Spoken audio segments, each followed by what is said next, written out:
gift with us, Jrffb.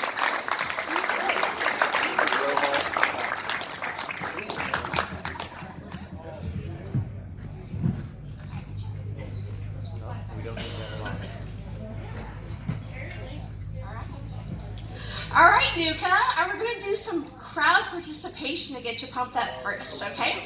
So when I say Nucca, you're going to say rocks, all right? So Nucca. Rocks. Nucca. Rocks. Okay, I'm going to say love, and then you're going to say Nucca. Love. Nucca. Love. Nucca. You did good. You did good. So a little bit about me. I started out as an x-ray tech.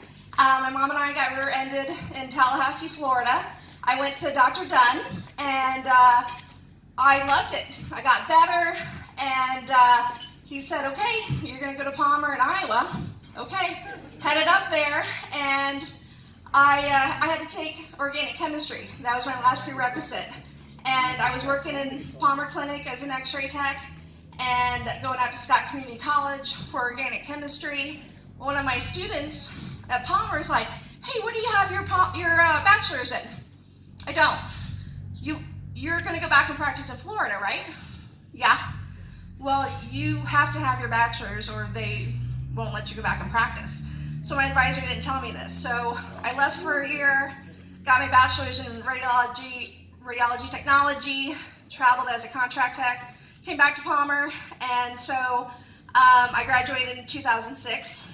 Wow. Went down, practiced with Dr. Dunn for a year, and then went over to Jacksonville and opened my own practice. So I've been out of school for 14 years and practicing for 12. Wow. So I've been a part of Nucca ever since I was a student, and a lot of you still want to come up to me and speak Spanish to me.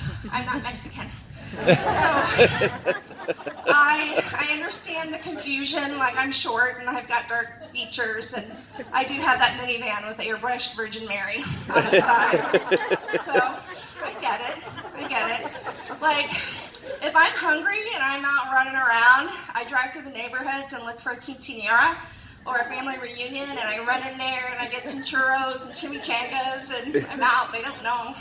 So that's a good thing. Yeah. So I like to eat Mexican food, and I was at a restaurant the other day for lunch, and they were busy, so I stood up by the register waiting for my table. Nice family was coming out, and the dad comes up to me, and he's like, "You took great care of me and my family today for lunch," and he handed me some money. So I was like, gracias. Come again.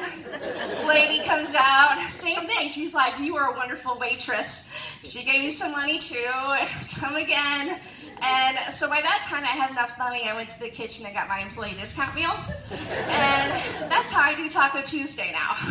It's fantastic. Jacksonville has some wonderful food trucks. My favorite is called Taco Ma. And I was getting off work one night and I was behind Taco Ma food truck and I was so excited. I was like, I'm gonna follow this until it parks and I'm gonna run out there and get me some tacos and burritos. And I followed it for a good hour until I realized it was a Toyota Tacoma. So, sometimes, yeah. Mom and Dad, they saved a lot of money on Crayola crayons. They get me the ones on polar bears and Dalmatians and stuff. But growing up, we were the only Asian family in the small little Missouri town down the river from, or actually we were up the river from Hannibal, Missouri. That's where Tom Sawyer and Huck Finn grew up. I didn't get to meet them though. But yeah, so being the only Asian family, I didn't know I was supposed to be smart in math.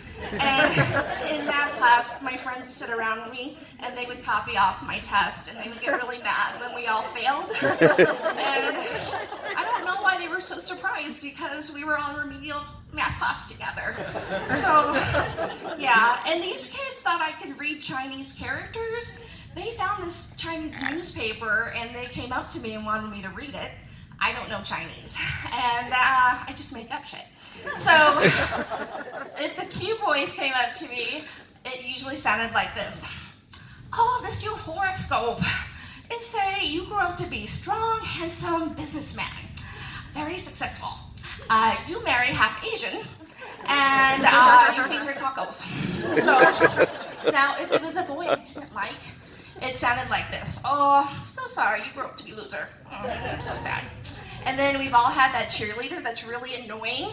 So the cheerleader I went to school with, she got a tattoo, and it had Chinese characters, and she came up to me, she's like, look, it says I'm beautiful. And I was like, no, that's say you fat and ugly. No, so sad, so sad. Yeah, so I always think about how I'd be kidnapped, and I think of a dark alley with one of those white vans that says free tacos on the side. I wouldn't get it until I got my tacos, though. Yeah. And I also think about what kind of medical condition I would want. And I always think of what Abraham Lincoln had, Marfan's syndrome, because I always wanted to be really tall. But I couldn't go to the movie theater after that, so yeah, downside. But so Florida legalized medical marijuana, and I had a lot of patients asking me what this was about, and I didn't know. So I went to the Florida Medical Cannabis Conference, and I was a little disappointed because I'm a crafter, I'm a do-it-yourselfer. I was envisioning little craft tables with how to roll a joint or how to pick out the right bong for you. And they didn't even have samples. So how am I going to know what is good and what is bad for my patients? But I did learn there's something called edibles where it's infused into gummy bears and chocolate. And this got me thinking because I never had kids because I didn't think I could handle the crying and the temper tantrums. But now that I know that edibles exist, I would share. So it would be like this. One for you, one for mommy, one for you. So I think I'd be a good mom. Yeah, good times. So yeah, growing up in this little town, there was my high school sweetheart, Wade. And we all remember our high school sweethearts, right? And he was in every sport imaginable, football, basketball, baseball. He didn't play or participate in the sport. He was more the water boy, but it was magical. And I thought, it's time to go all the way with Wade. And so he was wanting to wait for marriage.